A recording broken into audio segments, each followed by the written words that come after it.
question directe, s'il vous plaît. Merci. Allez-y. Je pose ma question à M. Elié, c'est-à-dire ma question concernant les jeunes et le suicide. Pour moi, je considère que même l'immigration clandestine, c'est un suicide. On voit tous les jours les Africains aux frontières d'Europe et aux frontières de Tchad.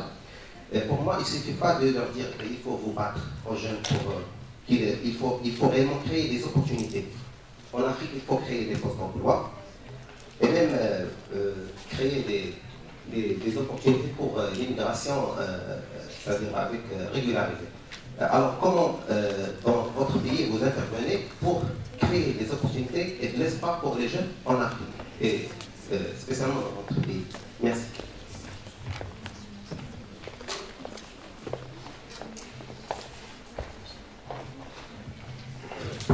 Merci pour vos présentations. Je m'adresse d'abord à Monsieur le ministre. J'aimerais avoir une idée sur la place des technologies et de l'innovation dans le système de santé en Mauritanie. Et quelles alternatives, quelles stratégies sont en cours pour résoudre ce problème que vous avez soulevé, qui est très important, qui ne se pose pas seulement au niveau de la santé, mais aussi au niveau de l'éducation, où nous avons des populations assez éparses, et parfois c'est des groupes de familles qui veulent leur école, ou parfois que leur école les suive. Et donc au niveau de la santé, je voudrais savoir quelles sont les perspectives pour ces familles-là, très isolées, très petites, quand même dispersées, et face au progrès scientifique et technologique dans la santé. C'est bon, madame? Monsieur le conseiller,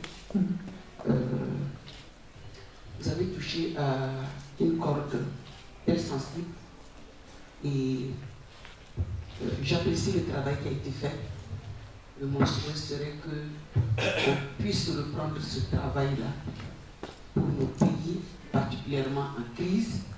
On comparerait avec les pays qui sont en crise.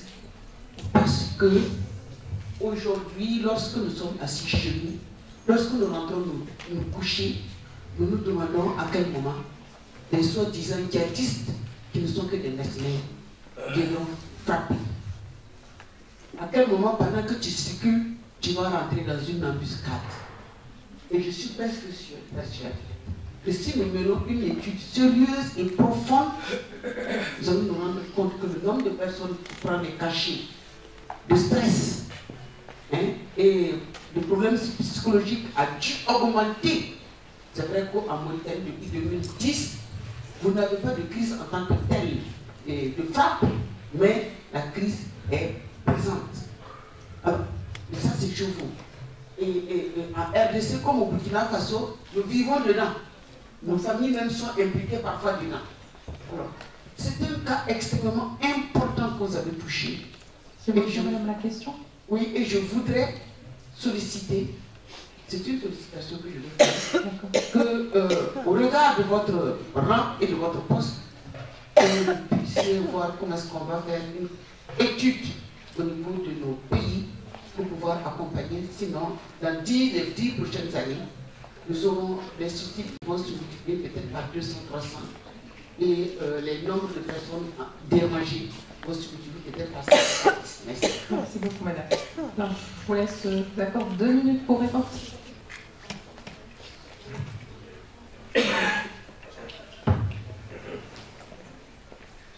Voilà, donc j'ai été interpellé par ma collègue Justine. Effectivement, j'ai envie d'en parler. Nous avions quelques applications de technologie en matière de médecine. Et la télémédecine, chez nous, fait des progrès, mais assez timides. Du fait de la faiblesse de la connectivité, mais avec le fait que les pays soient reliés depuis quelque temps au câble ACE et avec une autre connexion. Donc je disais que, effectivement, j'ai envie d'en parler parce que c'est encore balbutiant. Nous avions une utilisation des technologies dans le secteur de la santé à travers la télémédecine. C'est un programme qui date de plusieurs années. Il fait des progrès et il est couplé aux missions, partiellement il est couplé à la médecine itinérante, si je veux dire, mais il est aussi stable dans certaines, il est pérenne dans certaines formations sanitaires à l'intérieur du pays qui disposent de connexions Internet haut débit, notamment avec le câble ACE auquel nous sommes raccordés, et avec la connexion de sécurisation que nous avions depuis quelques mois à travers le Maroc.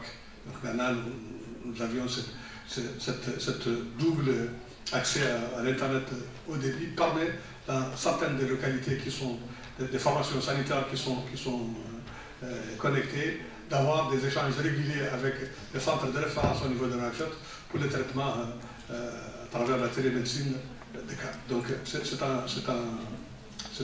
un programme qui est en cours et je pourrais à la limite vous trouver des informations plus précises en termes de consultations faites à travers ce matin pour ma préparation. J'avais appelé un collègue qui est ancien ministre de la Santé, Dr Nadirou, qui se trouve d'ailleurs en Algérie en mission comme consultant.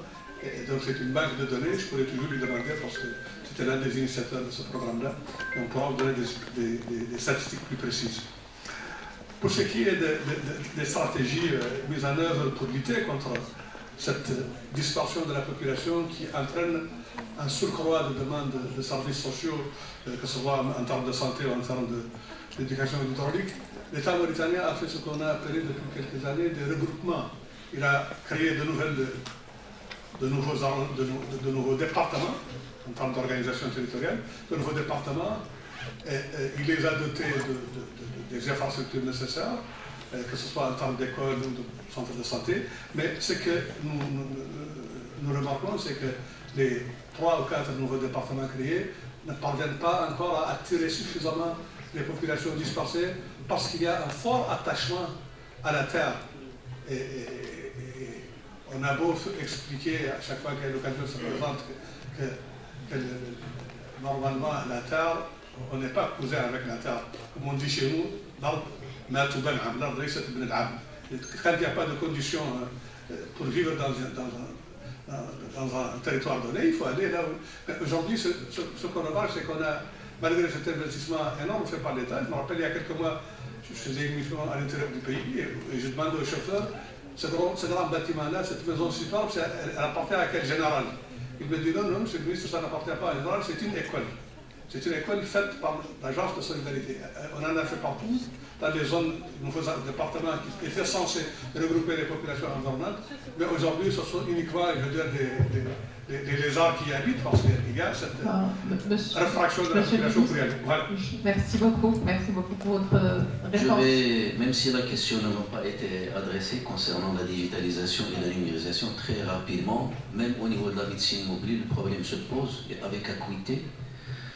Parce qu'on va dans des localités, on fait des interventions et on repart. Donc on est en train de développer de la télémédecine en partenariat avec le ministère de la Santé pour pouvoir faire le suivi post-opératoire.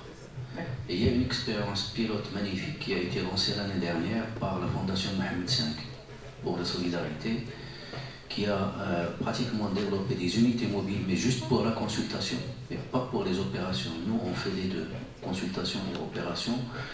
Et le problème se pose en termes de connectivité.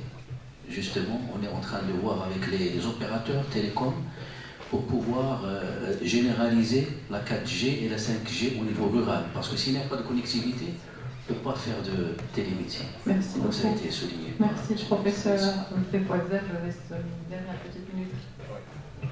Merci beaucoup. Moi, je vais être debout, je suis avocat de profession, je vais être debout. Alors, la petite 1 minute qui m'est adressée, je vais répondre à une petite question. C'était au sujet des opportunités faites aux jeunes. Moi, je voudrais dire ceci.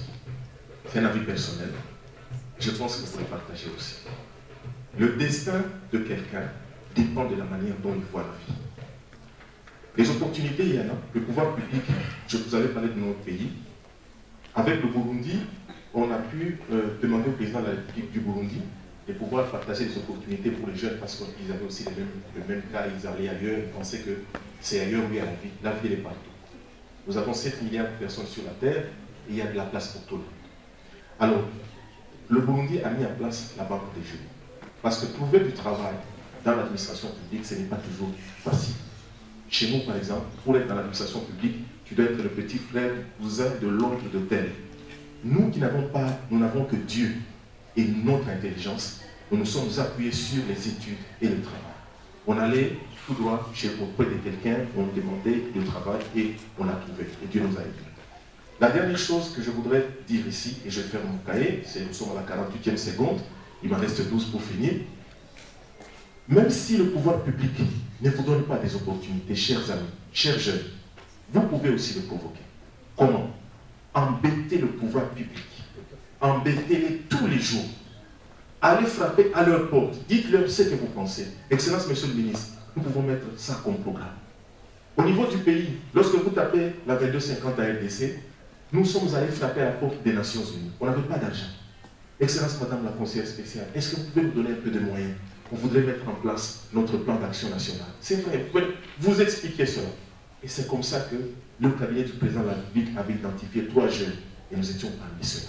Même si le pouvoir public ne vous donne pas des opportunités, chers collègues, nous avons des opportunités dans nos cœurs que nous pouvons partager avec le pouvoir public. Je vous remercie.